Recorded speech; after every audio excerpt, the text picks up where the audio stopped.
Hi friends, అందరికీ నమస్కారం. మీరు గనక ఈ రాజీవ్ యువ వికాసం స్కీమ్‌కు అప్లై చేస్తే నెక్స్ట్ ఏం చేయాలి? మీ అప్లికేషన్‌లో తప్పులుంటే ఏం చేయాలి? అసలు ఎవరికి ఈ లోన్ వస్తుంది? ఇలాంటి విషయాల గురించి ఇదివరకే మన ఛానల్‌లో వీడియో చేయడం అయితే జరిగింది. మీరు ఇంకా ఎవరైనా సరే మీకు ఎటువంటి డౌట్ ఉన్నా మన ఛానల్ ఓపెన్ చేసి ఆ వీడియో అయితే చూడండి.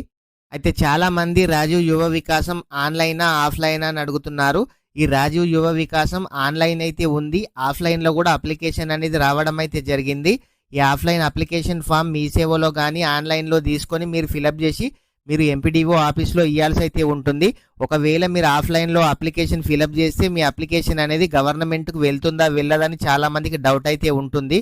కాబట్టి ప్రతి ఒక్కరు కూడా ఆన్లైన్లోనే అప్లై అయితే చేసుకోండి.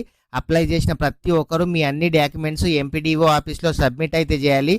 అప్లికేషన్ చేసిన ప్రతి ఒక్కరు కూడా మీ ఆధార్ కార్డు, మీ రేషన్ కార్డు, మీ bank account, cash to income, ఒక పాస్పోర్ట్ సైజ్ ఫోటో అయితే ఎంపీడీఓ ఆఫీస్లో సబ్మిట్ అయితే చేయండి.